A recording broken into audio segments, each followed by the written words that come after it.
Wandsworth takes its name from the River Wandle, where it meets the Thames. In the Anglo-Saxon age, this was Wendlesworth, the settlement by the ford on the Wandle. Travellers splashed their carts through the shallow crossing, sheep browsed the meadows, and ferrymen rowed passengers to the far bank. By the Middle Ages, a small riverside village had grown here. At its heart stood St. Mary's Church, with timber-framed cottages around it. The air smelled of wood smoke and fish pulled from the Wandle, eels, dace and pike, laid out on reed mats at the market.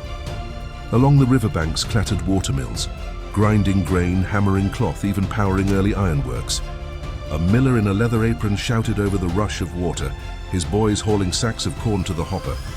In the Tudor years, Wandsworth welcomed waves of Protestant refugees from the Low Countries, Flemish and Walloon artisans fleeing persecution.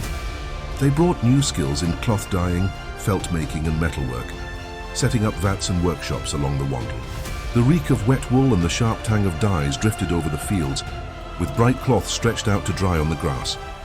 The great Huguenot influx from France would come later, after 1685.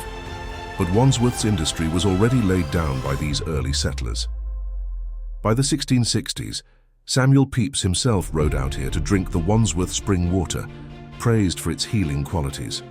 He passed taverns serving thirsty travellers, barges unloading timber at the wharf, and fields still edging the clustered parish. So Wandsworth, by Pepys's day, was no longer just a Saxon ford. It was a riverside parish of mills, markets and migrants, all shaped by the restless waters of the Wandle.